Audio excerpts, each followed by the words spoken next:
Okay, so this is the lecture on wrist fractures.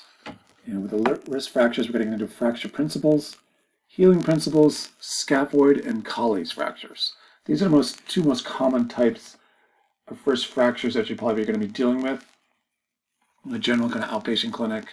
We'll talk about radial ulnar spacing, Tfcc, what is that, and edema management. Here's our learning objectives. Hope to get to these by the end of the lecture. Here's our case. So Linda, 21-year-old OT student, recently passed her neuroscience exam with the highest grade in the class. To celebrate after a few refreshments at the Sea Dog, maybe a few too many, she started to do a cartwheel on the lawn. Here's the cartwheel. Lost her balance and fell hard onto her outstretched right hand and fractured her right hand.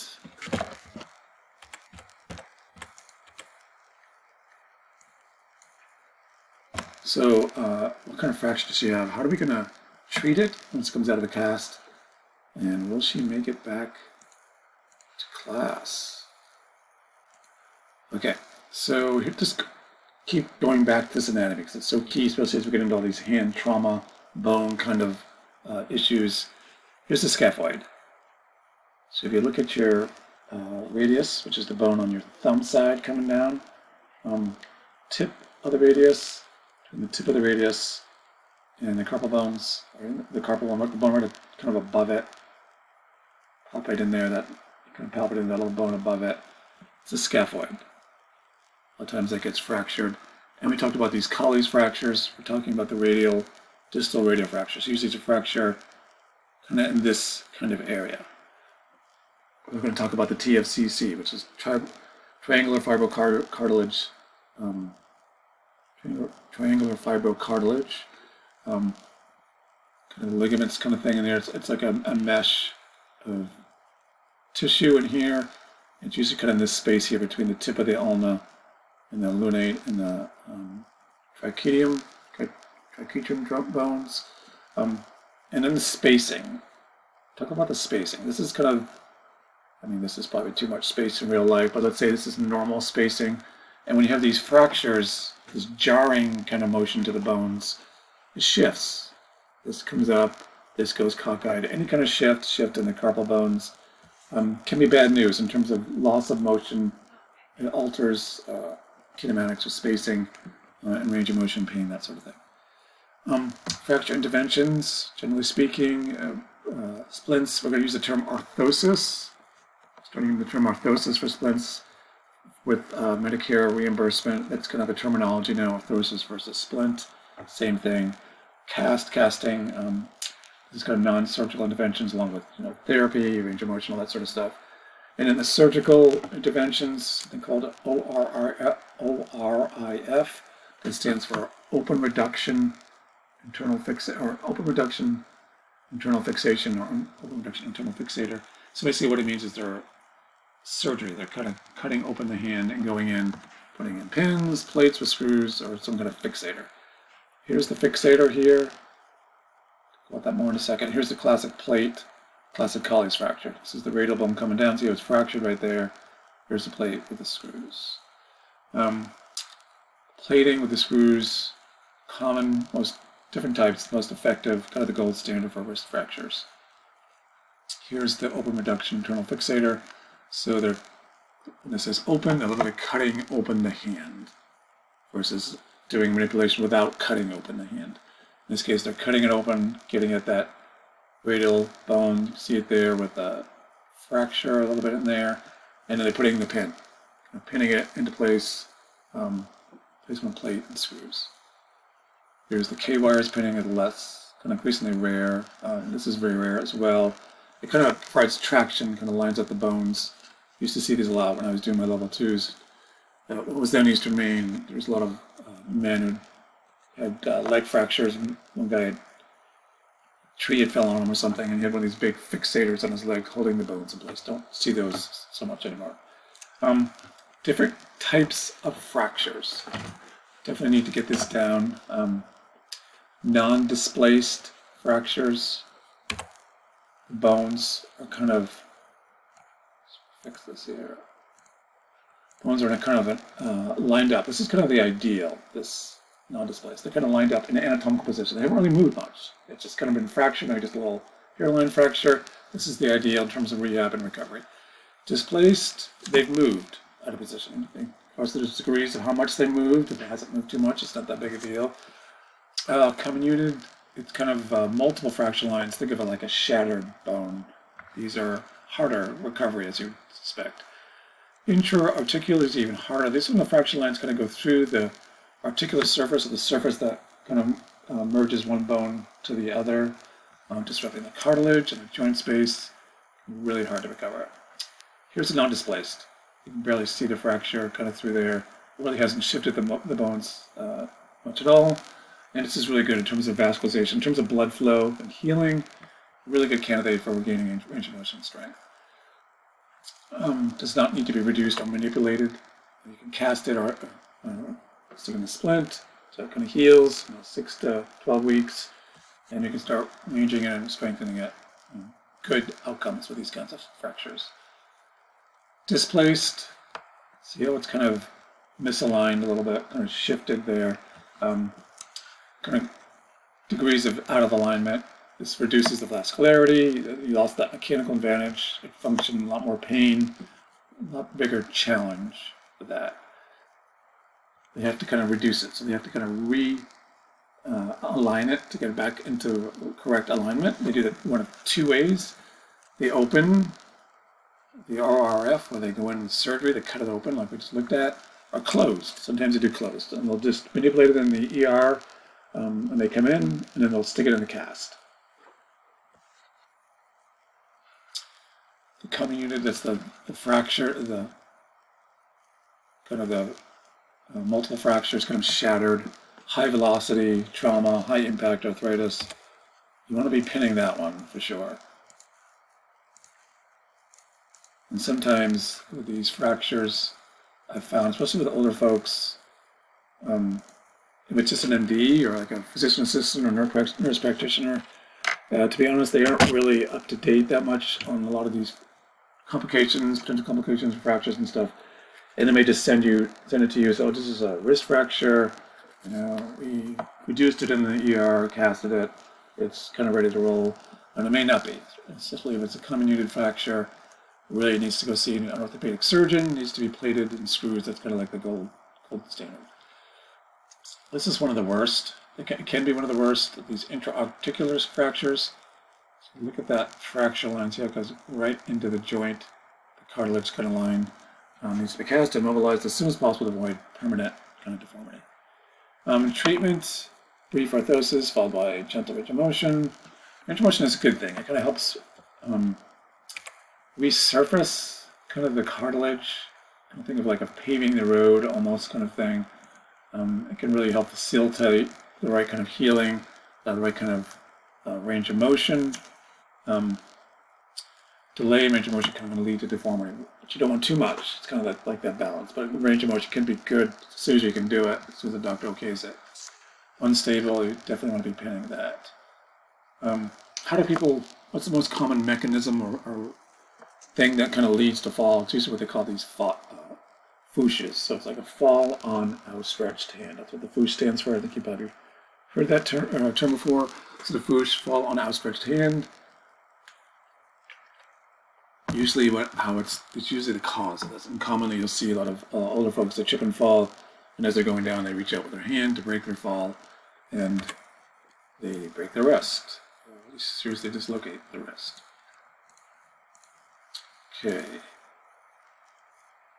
And when they fall with their wrist in either one or two ways, and it classifies as the type of fracture in terms of how they fall.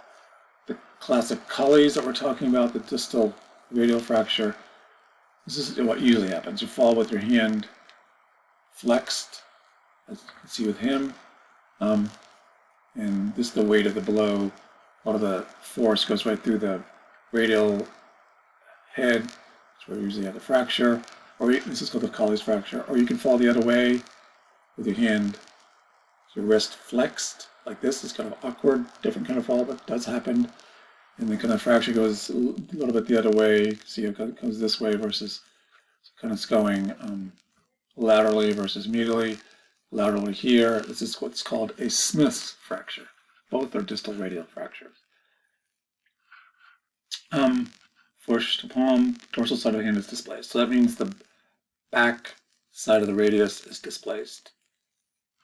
See how the displacement here, this is the dorsal side, the radius is displaced inferiorly, coming down. This is an awful looking one. It's called a dinner fork deformity. I don't see too many of those. And the Smith's is going the other way, so it's the volar side, palm side of the hand displaced. Less common. And then we have the scaphoid fracture. So we're looking at radial fractures here, especially the Caulis fracture, and we're looking at scaphoid fractures. Again, remember the scaphoid is that little bone top of the radius. So as you land, take the blow, goes into the radius and the scaphoid. That's where usually you're feeling the majority of the kind of the physics, the kinematics, most of the force of the blow goes into that part of the wrist.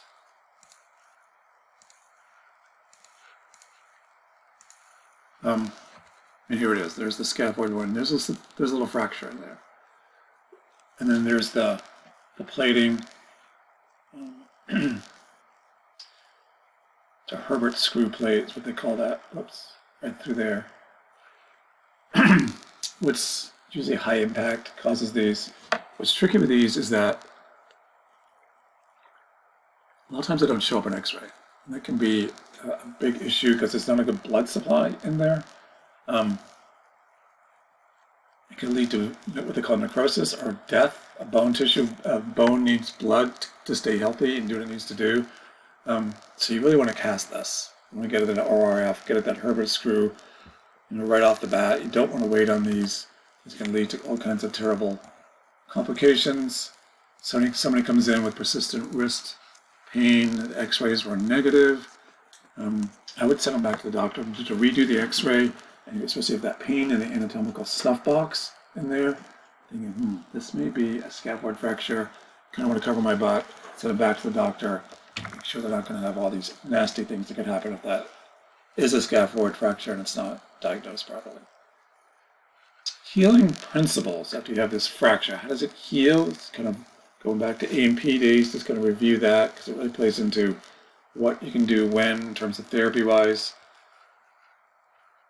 Early weeks, it's just hematoma, inflammation, it's just bleeding, a lot of swelling in there in the bone. And then that blood actually turns to scab and then it turns to crust and starts to form into bone. First it's soft callus, really vulnerable less than 4 weeks because it's just the hematoma, soft callus can easily re-break it. You don't want to do that. So that's obviously those first 4 weeks. Don't be doing any passively ranging, forcing any strain on that soft callus. Definitely no ADLs or anything like that. Wants to be in a hard cast, really pretty immobilized in terms of at least the rest area. 4 to 16 weeks, it's starting to really heal. It's kind of a wide range here. We're starting to get that hard callus. And then 17 weeks and beyond, it's just kind of the finishing up the bone kind of stuff. Usually around 8 to 12 weeks is fully healed. Usually the doc, if they know what they're doing when they're looking at the X-ray, they can see enough of this hard callus. 6 to 8 weeks, my experience, will give you the okay to start passively ranging it, actively ranging it, slight kind of resistant sort of stuff. And you want to be going after it as soon as you can, but not a second too soon. How do you know really when to go after it? When the doctor says so. But in a lot of cases, especially again with general practitioners, they won't be following up. You have to kind of force the issue. Okay, it's been 6 weeks. Let's send you back for an X-ray. Let's send a note to the doctor. I need to do more with this wrist. Can you re-X-ray it? That sort of thing. Communication. Get the okay from the doctor. They say yes, you can start active range of motion, passive range of motion, resistive exercise, to tolerance kind of thing. Then you're kind of good to go. You've kind of covered yourself. Like I said, kind of the fracture causes the bleed to kind of hard into this callus and this bone. Some strain range of motion is good, so you want to be doing it as soon as you can, but not a second too soon. Too much strain causes disruption, especially within that 4-week kind of time frame. Here's some general principles around that. First 4 weeks, no passive range of motion, just mostly limited in the cast. If it's an RIF, they may let you do a little bit earlier, depending on what the doctor says. 5 to 6 Caulis. You can start doing some range of motion actively. Not too much, definitely limited passive range of motion. To think through their ADLs, if they're pulling hard on something, like pulling their boots on, probably not a good idea, or lifting things. Even lifting a cup of coffee can be heavy. A lot of times in my notes of doctor, I'm real specific. Can they lift a jug of milk, a quart of milk, a pint of milk? Can they lift a full cup of coffee? Can they pull their boots on? So again, you're kind of covering yourself because something happens. 8 to 10, usually it's fully formed bone. Again, you have to confirm that with the X-ray, but usually it is. Everybody's different, especially if somebody has complications like diabetes or something. Get the okay from the doc, good to go. And then the ORREF, can start earlier, generally, if you get the okay from the doctor. Here's kind of the down and dirty treatment progression for these radial fractures. Just a general thing, we're talking scaphoid and Caulis here. 4 to 6 weeks, kind of when you start your therapy, not really doing much before that. Could begin at 3 weeks with an ORF again. They let you. The edema management, edema, do what we call retrograde massaging, so we're kind of going towards the heart. Think of the hand, you're going to hold it up, elbow on the table, hand extended, kind of going from your eyepiece of the digits down towards the wrist, towards the elbow, kind of thing. When they say Tfcc, those vessels, those lymph vessels are very small, very vulnerable. They close up really easy. So you have to kind of go really gently as you're doing that massage. Don't want to go hard kind of thing. It should be, it just won't help. It won't get what you want. So that's the expression Tfcc, kind of doing it really, really easy. Tendon glides, just range of motion to the digits. And then the wrist range of motion. With hand therapy, it's very important. It's not so much no pain, no gain kind of thing. It's almost the opposite of those shoulders that we saw. Remember we talked about the frozen shoulder and then the latter stages of a fractured shoulder, if it's fully healed. You need to be aggressive. The person is going to go through pain to get where they want to get, really as much as they possibly can tolerate pain-wise. It's the opposite with the hand. It's just very, very vulnerable, all the joints and tendons. It's very, very easy to overdo it and kind of damage something. So you're kind of working within their pain tolerance, much lower pain tolerance, being very gentle, that sort of thing. 5 to 6, very gentle range, passively. And think of the passively, you think, oh, we're just doing passive range of motion. But when you go towards that end range passively, you can really crank on those very vulnerable, fragile kind of joints. 7 weeks, getting rid of the brace and really starting to get back into ADLs. 8 to 12 weeks, you're really kind of going to town to get that motion back. Don't need to worry so much about, the pain tolerance, that sort of thing. All right. So wrist complications. Wrist complications are very common with the wrist. You think, oh, this is pretty straightforward, not too bad. But it gets bad, potentially with all these different things that can happen. So no wrist is the same. Every person has different complications or combinations of complications. So you need to get a good understanding of what these are to kind of be on the lookout for them. They start to happen. You start to think, okay, this is not as straightforward as I thought. Might have to go back to the orthopedist or see an orthopedist to kind of figure out what's going on here. And don't think of yourself as being alone, no matter where you are. Let's say you're in this clinic in Wyoming by yourself. There's always the doctor, the surgeon, a PT to kind of confer with. If you start to see these complications and you're kind of worried about them. These are different ones. I'll break them down individually. Tfcc tear, Tfcc. Let's kind of look at first. What is the Tfcc? This triangular fibrocartilage complex. This is the ulna side of your hand. If you look at the ulna side of your hand, the pinky side of your hand, you go at the tip of the ulna, right here, and you got this like a little kind of indent, soft spot in there. That's what a lot of this stuff is. These ligaments, cartilage, kind of connecting it all, really. Right below the lunate trachectrum. What is it? It's kind of made up of fibrous tissue, cartilage, good images of it. Tendons, keeps the radius and the ulna stable. Keeps them in place. We'll see pretty quickly how the spacing is a huge deal with the wrist. You need to keep that spacing. If it's off, you're in trouble.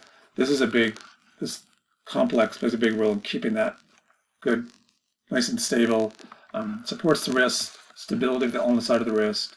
It provides a cushion too between the carpal bones and the wrist.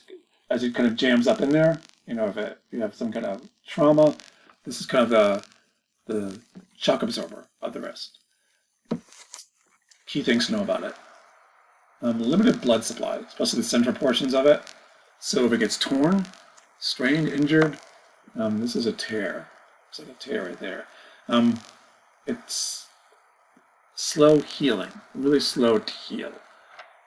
So it may need surgery, in a lot of cases, to go in there and kind of fix it up. The weight, a lot of the weight, we talked about the force of the blow is your trauma, goes through the radius, but a lot of it goes through the ulna. That goes through the ulna goes through the Tfcc. Shock absorber keeps the bones from jamming together. If you start to tear it or strain it, you'll notice it. Loss of grip strength, pain with loading, picking heavy objects up. Commonly what will happen is the wrist bone, the radius will heal, or the ulna will heal after the fracture. And it'll be 8 to 12 weeks. You're getting good range of motion. The doctor says it's fully healed. They're still getting pain. You see it's kind of on the ulnar side, the side of the Tfcc. They're still getting pain. And they've lost grip strength. They can't seem to be getting back the grip strength. Then you start to think, might be something going on with this Tfcc. I need to kind of explore further and maybe send them back to the doctor. How do you explore further? What kind of tests do you do? There's different kinds of tests you can do. Pain with weight bearing. So if you look at this image, this is like weight bearing. He's putting weight through his wrist. He's just kind of leaning onto his wrist. But really that can be any kind of weight bearing. Lifting up an object, it's kind of weight bearing. It's on the ulnar side, decreased grip strength, painful clicking, or painful clicking with pronation, supination as they're going back and forth. How do you test for that? There's these provocative tests you can do. The Tfcc compression test. Here's the Tfcc compression test. Right there's the image of it. Right here. So putting weight through her hand, she's deviating it, and then she's pushing into that. She's literally pushing into the Tfcc. Does that make it hurt? It's not. A lot of these tests are just not rocket science. You're just making it hurt where it potentially is hurting. The weight bearing, that's another test you can do. And you're just listening for that clicking as they pronate, supinate. How therapists usually treat that is something called the wrist widget. Wrist widget, there's a spelling of it. You just Google that. Do a video, YouTube video on it. You'll get this little wrist brace. You see the brace, you can go ahead and make one yourself if the client can't afford it. Cheap little thing, and it just seems to really help. It takes the load off the Tfcc, gives it a chance to kind of calm down and heal, kind of immobilize it. Doesn't work, then you're looking at surgery usually. What the person is doing here is they got the widget on and they're weight bearing, so they're leaning into this scale to see how much weight the person can tolerate before it starts to hurt. So let's say it's initial val, you do it with or without the widget, and they can tolerate like 10 pounds. Starting out, give them the widget, they go home, rest it, try not to use it, maybe give them a wrist cock up too or something, soft splint, a program around icing, modalities. They come back the next week, let's see what you can tolerate now. It's up to 20 pounds. Okay, we can show progress, how much you can tolerate until you get to the point where you can tolerate full weight and you're good to go. It's healed. It's telling me that it's healing, or it's not healing, then again you want to think about referring them and getting potential surgery. Wrist kinematics. We kind of talked about it already, how the Tfc is that cushion, keeps everything stable.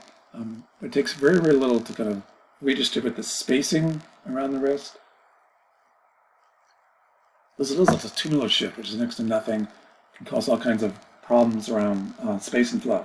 So there's not as much room to fully flex and deviate and pronate, supinate, causes pain, loss of motion, to lead to further damage. nerve damage, ligament strain, early arthritis in the hand. It's kind of a bad news, and it's very common. Somebody visualize they're doing the Foch. It's going to shift things around in there. Not such a good thing. The metal plate, the ORIF metal plate with the screws is kind of the gold standard because it lines it up properly. It gets that alignment back, which you need for that good kinematics of the wrist. And it kind of plays into this distal radial ulnar joint called the Druj, D-R-U-J. The Druj is the distal radial ulnar joint. What it is this the kind of the joint between the similar joint between the radius and the ulnar. There's the radius, there's the ulnar, where they kind of come together. So here's the spacing of the jamming in here that I was talking about. It doesn't take much to throw the spacing off. So just the Druj. What is the Druj? It's just this pronation, supination. So it's the radius. You kind of palpate the ulna. It's the radius kind of rolling, kind of supinating, pronating, or rolling around the stationary ulna as you kind of go back and forth. Highly evolved, kind of functional kind of movement. This is the distal radial ulnar joint, the Druj in action as they kind of roll back and forth at each other. High-level thing, highly vulnerable to spacing issues. There's actually even a joint capsule in there, ligaments, membrane, the extensor carpal ulnaris, sheath, and printed quadratus are all tightly kind of interwoven with this Druj joint. It can be really easily altered with any kind of fracture. How do you know you have an injury to the DRUJ? Restricted or painful pronation, supination. The first thing I would think of. Pain in the back of the wrist, painful grip again, a lot of arthritis. How can you test for that? There's this ballottement test. You're kind of stabilizing the ulna and you're moving, you're stabilizing the radius and moving the ulna. It's hard to see in this picture. But here is the, so let's come over this hand here. This looks like he's stabilizing the radius here and he's moving the ulna back and forth. You kind of do this through different ways, starting out in neutral, kind of like this, and you're going to go into supination, pronation. So you don't have much play, especially in supination, pronation. There's a lot of play, especially compared to their other hand. They may have some issues around the ulnar joint. It's kind of been frayed or strained. You could try some bracing. Usually I'm thinking send them back to the doctor, see if they can check it out before kind of going further. Especially if you're just starting out and this is kind of a new kind of thing. The more you do this, the more skilled you get in picking up the subtleties of it. But you're starting out, you see this, you're thinking, I need some help here, I need a second opinion, don't want to get in over my head. Edema is something you're going to see with a lot of these fractures, a lot of things kind of moving forward with the seeing trauma. It's bad news. We really want to get rid of it as soon as we can. It's kind of like the #1 enemy for a hand therapist. The longer it's present, it gets thicker and thicker, and it leads to all the other tissues stiffening and hardening, gets contracted. So you're just losing motion and getting more pain, function, all those terrible things. So you kind of want to get rid of it as soon as you can. Pressure on the nerves, the vascular, all that stuff, really delays healing.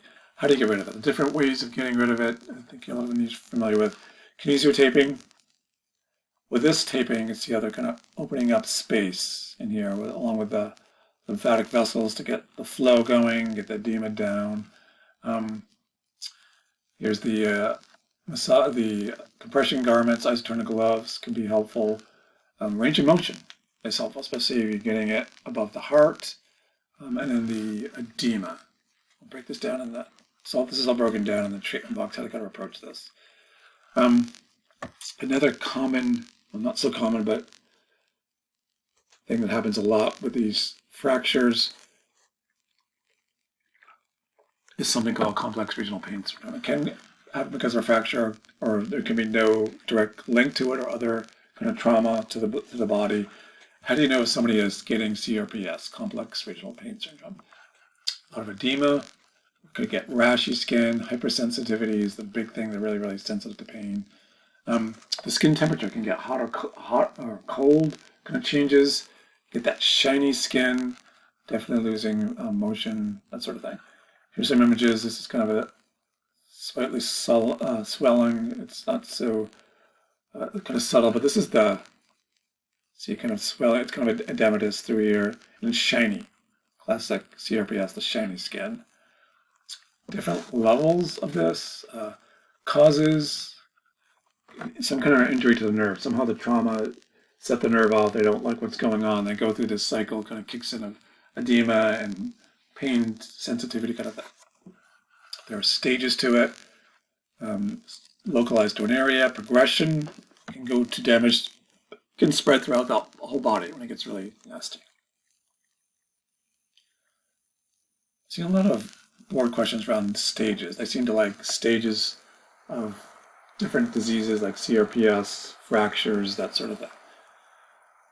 CRPS treatment. How do you treat complex regional pain syndrome? The literature in terms of good, solid, evidence-based treatments, it's not really strong on any of these in terms of the evidence-based stuff, which isn't to say these don't work in a lot of cases, and there isn't some evidence to show that they work. These are kind of things that therapists do commonly, and they do get results, but it can be very challenging and difficult to get results with this in a lot of cases. Common thing is what they call stress loading. He's doing stress loading here, or carrying, and you're kind of weight bearing through the affected joint. So we say it's the rest, you're getting the CRPS, the swelling. And want to make sure it's CRPS before you start to kind of go after it. You think, how do I know for sure it's CRPS? It's kind of a cluster of things. You know, you don't want to send it back to the doctor. I think it's CRPS. Do you agree? And then before you start treating it, there is no definitive test. That's what I'm saying. So stress loading, they're putting weight through the hand. Here it kind of gauges how much weight. So kind of like with the scale, he's kind of sliding it up and down. He pushes through weight, he slides it up and down, and he starts out, you can tolerate very little, and hopefully you can tolerate more and more and more. Do this with carrying heavy objects, scrubbing a table. That can be how you can start out doing it. Desensitization, trying to reprogram the brain so it's not so sensitive to any kind of touch.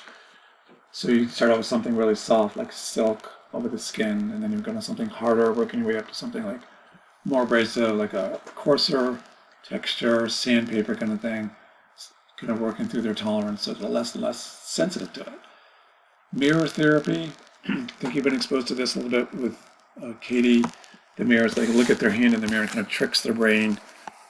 They're looking at their good hand, their non-affected hand, but they think, because of the mirror, that they're looking at their affected hand. So they start doing things with that affected hand, non-affected hand, that they think would irritate the affected hand, and it's not irritating because it's the good hand. The brain starts to think, oh, my hand, it's not so sore, not so sensitive, it's getting better. It sounds really weird and odd, but it does work a lot. They use this a lot for amputations of the arm and stuff, because you get all that phantom pain. You can kind of use it for that. Visualization, start to think these things. I can use my hand without pain. Some evidence for that. Laterality training, it's kind of left-right body discrimination. Some evidence behind that helping with it. And then medically, they kind of do blocks, medication, that sort of thing. Can be really nasty stuff. Other complications. The person may get carpal tunnel syndrome. Why is that? Because of the swelling, pushing on nerves, that sort of thing. We want to be super scrupulous about checking for nerve damage after surgery or after a fracture, because it commonly can happen. Scar restrictions, especially after they open it up. We have to do some scar massaging to kind of break that down.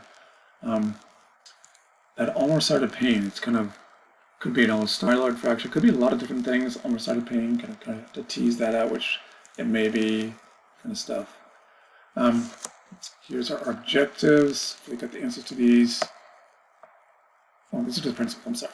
Protect the healing fracture and surrounding tissues, reduce edema, regain full vest, regain wrist kinematics, scar tissue, reestablish patterns.